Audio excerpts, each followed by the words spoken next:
কিছু বলার নাই, শুধু দেখবো আর মজা নিব। বাকিটা ইতিহাস। সুগার ডেডির সাথে মিলেনি কথায় আমার। হোয়াটসঅ্যাপ গাইস, কি অবস্থা তোমাদের? আমি Sabbir Ahmed, welcome to channel. আজকের থাম্বনেল ও টাইটেল দেখে বুঝতে পারছেন কাকে লারা দেওয়া হবে। গাইস, একটা মুহূর্ত মিস করো না। শুরু করা যাক আজকের ভিডিও।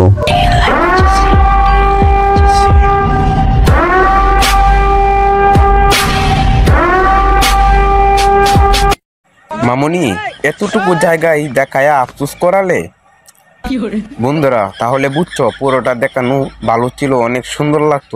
ওরে বাবা রে বাবা রে বাবা, শয়তানি সাইরা দিছি, এখন শুধু অন্যের শয়তানি দেখি, এটাই বাস্তব। ও তাই নাকি? বাইরে ভাই, হেতারে কেউ নজর দিয়েন না, হেতারে আমার কেরাস। আসসালামু আলাইকুম বড় ভাই। এ মেয়েগুলো ঠিক মতন ট্রিটমেন্ট হয় নাই, এই কারণে এমন করতেছে। মামুনি, তোমার গায়ে তো আগে থেকে অনেক বাতাস লেগে আছে, তাহলে আবার নতুন বাতাস আসলো কোথায় থেকে? কি বলছিস? মামুনি, তুমি জানো তোমারে পাওয়ানির লাইগা আমি বহু জায়গা নষ্ট করছি। এই মেয়ে, তোমার ড্রেসগুলো এত সুন্দর কেন? আর একটু মডেলিং করতে পারো না? চল চুটা। কিছু বলার নাই, শুধু দেখবো আর মজা নিব। বাকিটা ইতিহাস। সুগার ডেডির সাথে মিলেনি কথায় আমার। ফালতু গন্ধরা। সোনামণি, টাকা পয়সা কম থাকলে বিকাশ নাম্বার দিয়েন, কিছু টাকা পাঠিয়ে দিব। শরীর কাপড় শর্ট হয়ে গেছে, তো কিনে নিবেন ঢাকার জন্য। वाह क्या सीन है, वाह क्या सीन है। আর একটু খোলামেলা হলে আরো ভালো লাগতো।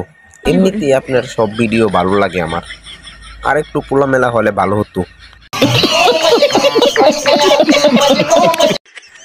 মামুনি, যে জিনিসগুলো তুমি দেখাইতেছ সেই জিনিস খাওয়া দাওয়া ছাড়া অন্য কোনো চিন্তা করা কথাই আসে না।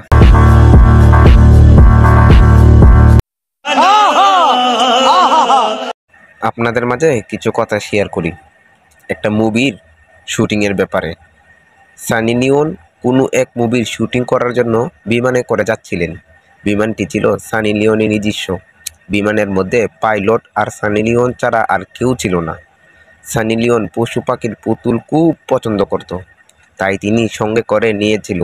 বিমান আকাশে উঠছে, কিছুক্ষণ পাইলট ঘোষণা দিলেন যে বিমানের ওজন বেশি হয়ে গেছে, বিমান থেকে খুব দ্রুত ওজন কমাতে হবে, না হলে তারা মারা যাবে।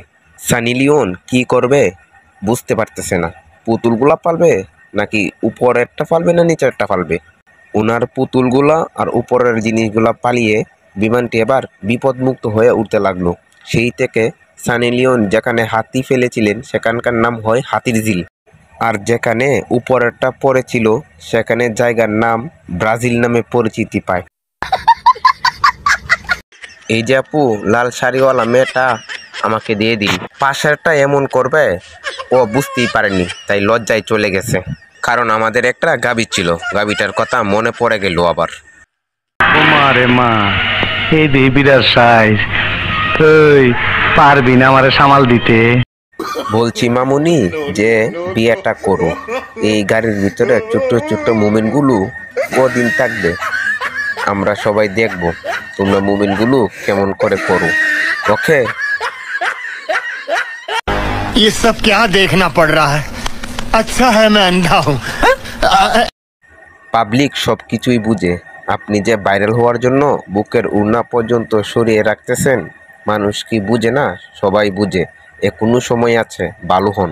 কথা কি ক্লিয়ার না ভেজাল আছে? বাপ রে বাপ, তোমার লাগানের লাউ এত বড় আমি আগে দেখিনি।